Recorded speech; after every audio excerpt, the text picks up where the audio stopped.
আসসালামু আলাইকুম ওয়া রাহমাতুল্লাহি ওয়া বারাকাতুহু। আলহামদুলিল্লাহি ওয়া কাফা ওয়া সালামুন আলা ইবাদিহিল্লাযীনা ইসতাফা আম্মা বা'দ।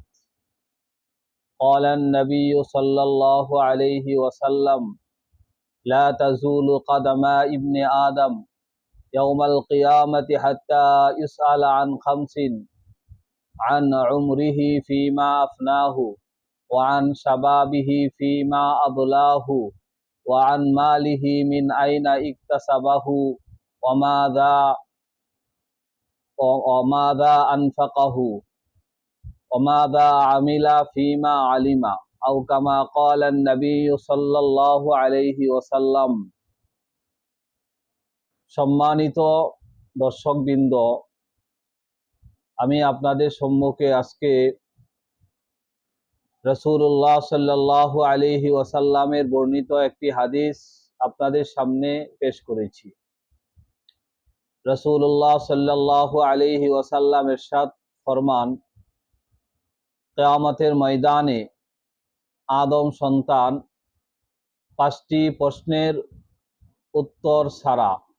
উত্তর দেওয়া ছাড়া এক কদম সামনে আগাইতে পারবে না।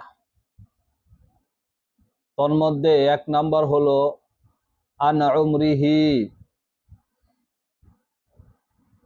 ফীমা আফনাহু।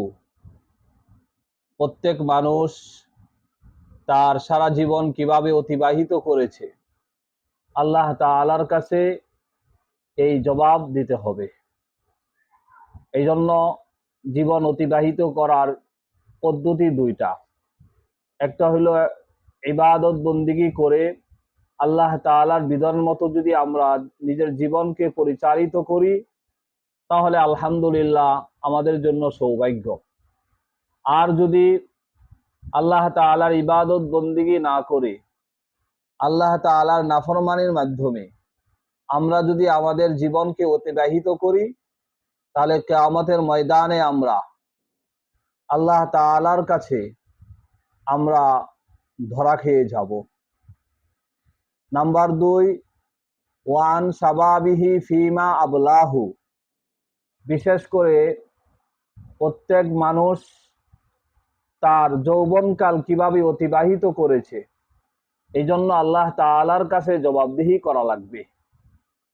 বিশেষ করে আমরা যদি যৌবনকালটাকে আল্লাহ তাআলার ইবাদতের মাধ্যমে আমরা অতিবাহিত করতে পারি, তো আল্লাহ পাক রব্বুল আলামিন তাফসীরের কিতাবের বর্ণনা অনুযায়ী আমরা আমাদের যখন বার্ধক্যকাল চলে আসবে, যৌবনকালে আমরা যেই সমস্ত ইবাদতে আমরা অভ্যস্ত ছিলাম, বার্ধক্য আসার কারণে, বৃদ্ধতার কারণে আমরা ওই সমস্ত ইবাদত যদি পরিপূর্ণ করতে নাও পারি, তো আল্লাহ পাক রব্বুল আলামিন যৌবনকালের ইবাদতের সমপরিমাণ সব আমার আপনার আমলনামায় আল্লাহ তাআলা লিপিবদ্ধ করে দিবেন। অন্যদিকে যদি আমরা আমাদের যৌবনকালকে আমাদের মন চাহে জিন্দেগি অনুযায়ী, আমাদের প্রবৃত্তির তাড়নায় পড়ে, প্রবৃত্তির চাহিদা অনুযায়ী যদি অতিবাহিত করি, তাহলে কিয়ামতের ময়দানে আমরা আল্লাহ তাআলার প্রশ্নের সম্মুখীন হব এবং আমরা উত্তর দিতে না পারলে আমাদের জন্য জাহান্নাম অপেক্ষা করছে। এই জন্য আমি আমার যুবক ভাইদেরকে, যুবতী বোনদেরকে আমি উদাত্ত আহ্বান করব, আমরা আমাদের যৌবনকালকে বিশেষ করে আমরা নববর্ষ উদযাপন করি গান বাজনার মাধ্যমে, নৃত্যর মাধ্যমে, আল্লাহ তাআলার নাফরমানির মাধ্যমে। আল্লাহ তাআলার কাছে আমাদেরকে জবাবদিহি করা লাগবে। আমরা ঈদের রাতগুলো আমরা নাফরমানির মাধ্যমে, গান বাজনার মাধ্যমে, বিভিন্ন মদ গাঞ্জার আসরের মাধ্যমে আমরা ওই রাতগুলাকে অতিবাহিত করি। অথচ ঈদের রাত দোয়া কবুলের রাত, আল্লাহ তাআলার কাছে ইবাদতের রাত, আমরা ইবাদত বন্দিগি না করে নাফরমানি করে আমরা ওই সময়গুলা অতিবাহিত করি। বিশেষ করে আমাদের সমাজে একটা ক্যান্সারে পরিণত হয়ে গেছে গায়ে হলুদের নামে যে গায়ে হলুদের অনুষ্ঠান ইসলাম সমর্থন করে না। গায়ে হলুদের নামে আমরা বরকতময় একটা অনুষ্ঠানকে, সুন্নতি একটা অনুষ্ঠানকে, একটা ইবাদতের অনুষ্ঠানকে আমরা গুনাহে পরিণত করি, যার কারণে এই গায়ে হলুদের নামে আমরা অনইসলামিক কার্যকলাপ, হিন্দুয়ানি কার্যকলাপ আমরা করে থাকি। গান বাজনার আসর করে থাকি, আমরা বিভিন্ন ধরনের নেশা জাতীয় পানের মাধ্যমে আমরা আমাদের এই রাতগুলো অতিবাহিত করে থাকি। অথচ আমার বোন, আমার কলিজার টুকরা সন্তান কন্যাকে আমরা অন্য একটা ছেলের হাতে আমরা তুলে দিচ্ছি। ওই রাতে, আগের রাতে, ওই দিনে আমাদের তো বেশি বেশি করে আল্লাহ তাআলার কাছে কান্নাকাটি করার দরকার, তওবা ইস্তিগফার করার দরকার, আর বলা, আল্লাহ তুমি আমার বোনকে, আমার মেয়েকে আমার কাছে আমানত দিয়েছিলে, আমি আমানতের পরিপূর্ণ রক্ষণাবেক্ষণ করতে পারি নাই।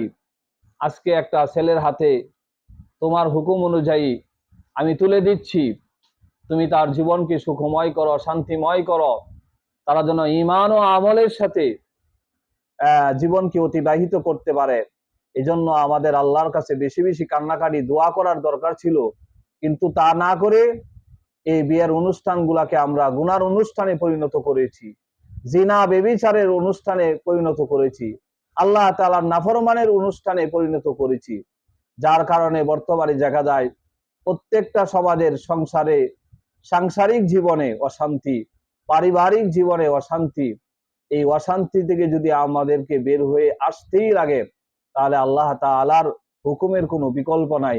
এজন্য এই ঈদের রাত, নববর্ষের রাত, গায়ে হলুদের রাত সহ আরো অন্যান্য বিশেষ যে রাত্রিগুলোতে আমরা বিভিন্ন পার্টি করে থাকি, আমি আমার যুবক ভাইদেরকে, যুবতী বোনদেরকে উদারত আহ্বান করব, এই সমস্ত অনইসলামিক অনুষ্ঠানকে আমরা বর্জন করে আমরা সমাজটাকে পরিবর্তন করার জন্য ভালো ভালো অনুষ্ঠানের আমরা সূচনা করি, আমরা ভালো ভালো কাজের সূচনা করি। আল্লাহ পাক রব্বুল আলামিন আমাদেরকে আমাদের হায়াতে জিন্দিগিতে বরকত দান করবেন, রহমত দান করবেন, এবং হায়াতে জিন্দিগিতে আমাদেরকে সুখময় শান্তিময় জীবন দান করবেন। আমি যে হাদিসটা আপনাদের সামনে পড়েছিলাম, 3 নাম্বার হইল ওয়ান মালিহি মিন আইনা ইকতাসাবাহু, বান্দা তুমি কোন পথে সম্পদ উপার্জন করেছিলে, হালাল পথে না হারাম পথে? যদি আমরা হারাম পথে সম্পদ অর্জন করে থাকি, তাহলে এই জন্য আল্লাহর কাছে আমাদেরকে জবাবদিহি করা লাগবে।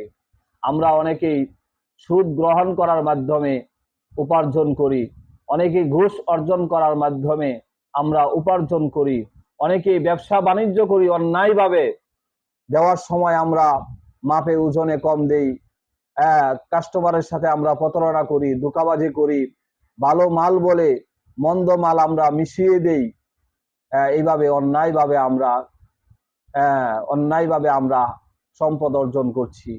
অনেক কৃষক ভাইয়ারা আছে, জমি চাষ করি, অন্যের জমি 4 আঙ্গুল 6 আঙ্গুল, আধ হাত, 1 বিঘত, 1 হাত পরিমাণ বিভিন্ন কলা কৌশলে আমরা অন্যের সম্পদ গ্রাস করি, অন্যের জমিন অন্যায়ভাবে ভোগ করি। এজন্য আল্লাহ তাআলার কাছে আমাদেরকে জবাবদিহি করা লাগবে। এই হারাম উপার্জনের হিসাব আল্লাহ তাআলার কাছে আমাদেরকে দেওয়া লাগবে। যে অনেকে চাকরি করি, চাকরির মাধ্যমেও অন্যায়ভাবে আমরা মাল অর্জন করি। যেমন আমাদের ডিউটি হইল 8 ঘন্টা, আমরা করি 7 ঘন্টা অথবা 6 ঘন্টা, যাওয়ার কথা 10টায়, যাই 11টায়, আসার কথা 5টায়, চলে আসি 4টায়। তাহলে আমি পরিপূর্ণ বেতন গ্রহণ করছি, অথচ আমি পুরো পরিপূর্ণ ডিউটি করছি না। এভাবেও আমরা অন্যায়ভাবে সম্পদ অর্জন করছি। এজন্য সম্পদ, হারাম পন্থায় সম্পদ অর্জনের যত পন্থা আছে, যত পথ আছে, আমি সমস্ত মুসলিম ভাই বোনদেরকে, সমস্ত মানুষদেরকে আমি উদারত আহ্বান করব, অন্যায়ভাবে সম্পদ অর্জন করা থেকে আমরা সকলেই বিরত থাকি। এবং হালাল পথে আমরা কামাই করার জন্য সবাই চেষ্টা করি। আল্লাহর কাছে বরকতের দোয়া করতে থাকি। ইনশাআল্লাহ আল্লাহ পাক রব্বুল আলামিন আমাদেরকে বরকত দান করবেন। 4 নাম্বার, এবং এই অর্জিত সম্পদ আমরা কোন পথে খরচ করেছি। যদি অবৈধ পথে, অন্যায় পথে যদি খরচ করে থাকি, এটারও হিসাব আল্লাহ তাআলার কাছে দিতে হবে। ওয়ান মালিহি মিন আইনা ইকতাসাবাহু ওয়া মা ওয়াফিমা আনফাকাহু ওয়াফিমা আনফাকাহু, কিভাবে আমরা খরচ করেছি। আমরা যদি গান বাজনার আসরের মধ্যে শরীক হই, আল্লাহ তাআলার যেখানে শিরক হয়, যেখানে পূজা হয়, ওখানে যদি আমরা শরীক হই, বা বিভিন্ন অবৈধ কাজে যদি আমরা শরীক হই, ও মদ গাঞ্জা খায়া যদি আমরা টাকা পয়সাগুলো নষ্ট করি, আল্লাহ তাআলার কাছে আমাদেরকে জবাবদিহি করা লাগবে। এই জন্য অন্যায় পথে, অবৈধ পথে খরচ করা থেকে আমাদেরকে বিরত থাকা লাগবে।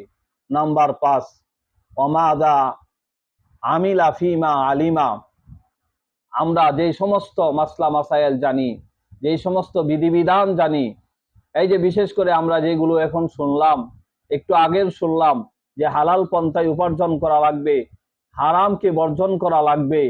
এই জন্য এগুলো জানার পরেও যদি আমরা আমল না করি, তাহলে আল্লাহর কাছে জবাবদিহি করা লাগবে। বান্দা, যেই যতটুকু তুমি জেনেছিলে ততটুকুর উপর কতটুকু আমল তুমি করেছ, যদি আমরা এই কাজগুলো না করি, তাহলে একজন বনি আদম সন্তানও কিয়ামতের ময়দানে এই 5টি প্রশ্নের সম্মুখীন হওয়া ছাড়া এক কদম সামনে আগাইতে পারবে না। তো আল্লাহ পাক রব্বুল আলামিন আমাদের সকলকে, যেই কথাগুলো বললাম, সর্বপ্রথম আমাকে এবং আমাদের সকলকে আমল করার তৌফিক দান করুন। ওমা আলাইনা ইল্লাল বালাগ।